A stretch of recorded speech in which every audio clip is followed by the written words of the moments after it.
Hello students. मुस्लिम विधि के अंतर्गत हक शुफा का जो टॉपिक चल रहा है प्रीएम्पशन यानी अग्रक्रियाधिकार, उसमें आगे है क्या मेहर के बदले में हस्तांतरण विक्रय होता है। अगर कोई पति अपनी पत्नी को मेहर के भुगतान के बदले अचल संपत्ति का हस्तांतरण करता है तो क्या यह विक्रय है जिससे अग्रक्रियाधिकार उत्पन्न होगा।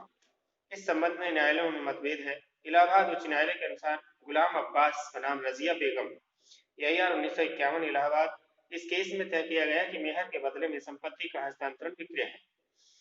एक केस है बशीर अहमद बनाम जुबैदा खातून 1925 का है।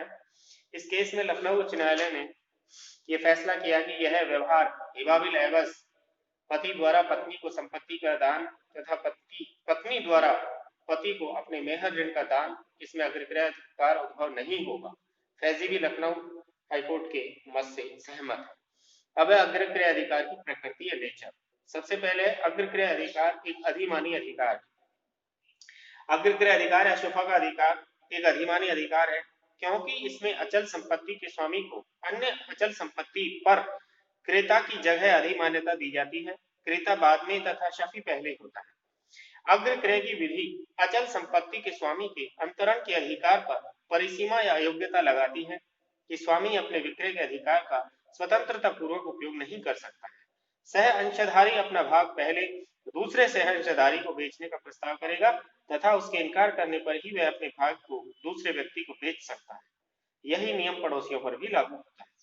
सारांश में अग्रक्रय अधिकार का लाभ तथा भाग संपत्ति या भूमि के साथ साथ चलता है और फिलहाल संपत्ति के स्वामी द्वारा उसके विरुद्ध लागू किया जा सकता है, जैसे अवध बिहारी बनाम गजाधर जयपुरिया के केस में उच्चतम न्यायालय द्वारा धारण किया गया। दूसरा है अग्रक्रय अधिकार क्या पुनर्क्रय का अधिकार है। इसमें केस है शेख कुदरतुल्लाह बनाम मोहिनी मोहन शाह के केस में न्यायमूर्ति मित्तर के अनुसार फर्स्ट, अग्रक्रय अधिकार वास्तविक विक्रय से पूर्व अस्तित्व में नहीं आता है क्योंकि अग्रक्रय अधिकार का विक्रय को रोकने का अधिकार नहीं होता है। दूसरा, विक्रेता द्वारा क्रेता को संपत्ति का संपूर्ण स्वामित्व चला जाता है, अतः यह विक्रेता से न कि क्रेता से मात्र पुनर्क्रय का अधिकार है, लेकिन इस निर्णय को उचित नहीं माना है। तीसरी बात है अग्रक्रय अधिकार प्रतिस्थापन का अधिकार है। गोविंद दयाल इनायतुल्लाह के केस में न्यायमूर्ति महमूद ने इसे पुनर्क्रय का अधिकार नहीं माना अपितु प्रतिस्थापन का अधिकार माना है, जो अग्रक्रय अधिकार को प्रथम क्रेता का स्थान और उसके सब अधिकार तथा दायित्वों को जो क्रय के अंतर्गत उपार्जित हुए हैं ग्रहण करने के लिए अधिकृत करता है। प्रभाव में यह ऐसा है जैसे विक्रय पत्र में क्रेता का नाम मिटाकर उसके स्थान पर अग्रक्रय अधिकारी का नाम प्रतिस्थापित कर दिया गया। नेक्स्ट है अग्रक्रय अधिकार क्या सुखाचार का अधिकार है।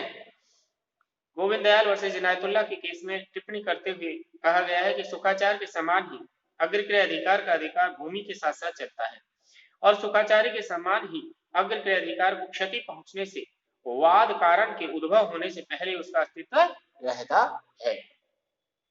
दोनों में अंतर यह है कि सुखाचार की स्थिति में निवारक अनुतोष प्राप्त किया जा सकता है, लेकिन अग्रक्रय अधिकार की स्थिति में निवारक अनुतोष उपलब्ध नहीं होता है क्योंकि यह विक्रेता द्वारा क्रेता को संपत्ति विक्रय करने के बाद उत्पन्न होता है। इस तरीके से इसकी प्रकृति चार तरीके से हमने बताई कि अग्रक्रय अधिकार एक अधिमानी अधिकार है, क्या ये पुनर्क्रय का अधिकार है, अग्रक्रय एक प्रतिस्थापन का अधिकार है और अग्रक्रय अधिकार क्या सुखाचार के अधिकार के समान है।